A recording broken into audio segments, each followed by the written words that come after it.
যদি থাকে এরকম কালারফুল ডেজার্ট টেবিলে তাহলে খাওয়ার ইচ্ছাটা বেড়ে যায়। আম দিয়ে যে এরকম সুন্দর কালারফুল আর মজার ডেজার্ট বানানো যায়, না দেখলে মিস করবেন। আমি একটি বাটিতে একটি আম এরকম কিউব করে কেটে নিয়েছি। এখন একটি মিক্সিং জারে আমি দিয়ে দেব এই আমগুলো। এখন এগুলো আমি ব্লেন্ড করে নিয়ে আসব। ভালো মিহি করে ব্লেন্ড করতে হবে। এই পর্যায়ে আমার ব্লেন্ড করা হয়ে গেছে। আমার হাফ বাটি ব্লেন্ড করা মিশ্রণ হয়ে গেছে। এই মিশ্রণটার ঘনত্ব এরকম হয়েছে। এরকম ঘনত্ব দিয়ে ডেজার্টটা বানানো যাবে না।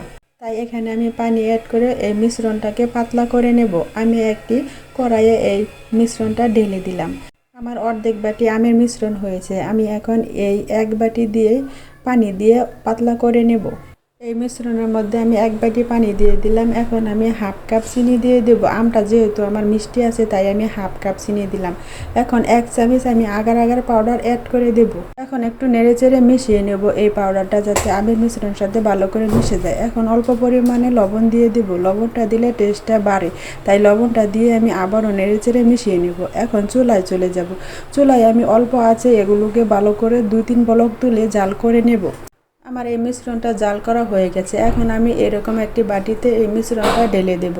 এই মিশ্রণটা ঠান্ডা হলে শক্ত হয়ে যাবে। আমি এই মিশ্রণটা ঠান্ডা করে নেব। এখন আমি আরও একটি কড়াই নিয়ে এই কড়াইয়ের মধ্যে এক বাটি লিকুইড দুধ দিয়ে দেব। দুধটা দেওয়া হয়ে গেলে আমি এর মধ্যে হাফ কাপ চিনি দিয়ে দেব। এই পর্যায়ে আপনারা যে যেরকম মিষ্টি পছন্দ করেন ওরকম মিষ্টি অ্যাড করে দিবেন। আমি হাফ কাপ মিষ্টি দিয়ে দিলাম। সামান্য পরিমাণ লবণ দিয়ে দিলাম। ডেজার্টে লবণ না দিলে মজা লাগবে না, তাই লবণটা দিয়ে দিলাম। আর এক চামচ আগার আগার পাউডার দিয়ে দিলাম। এখন এই সব উপকরণ ভালো করে মিশিয়ে নেব।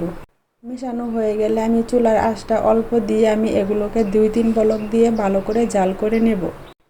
আমার এগুলো ভালো করে জাল করা হয়ে গেছে। এখন আমি 10 টাকা দামের দুধের প্যাকেট, এক প্যাকেট দুধ দিয়ে দেব।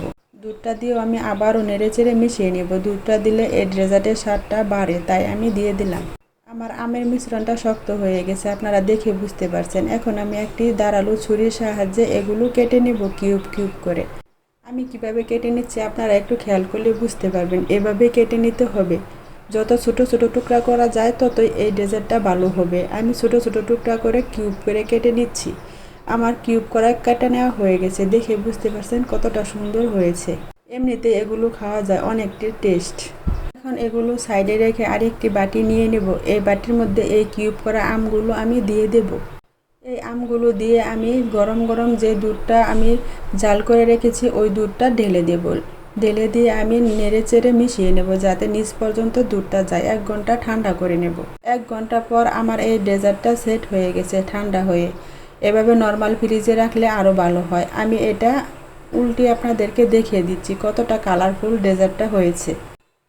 মাশাআল্লাহ, আমার ডেজার্টটা দেখেন কতটা কালারফুল আর কতটা ইয়াম্মি হয়েছে, দেখে বোঝা যাচ্ছে।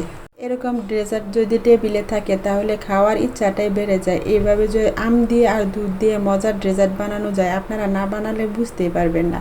বাচ্চারাও এই ডেজার্টটা খুবই পছন্দ করে। এভাবে আপনারা বাসায় ডেজার্ট বানিয়ে কয়েকদিন নর্মাল ফ্রিজে রেখেও খেতে পারবেন। আম আর দুধ দিয়ে এরকম যে মজার ডেজার্ট বানানো যায়, আপনারা বাসায় না বানালে বুঝতেই পারবেন না। খুবই ইয়াম্মি এই ডেজার্টটা।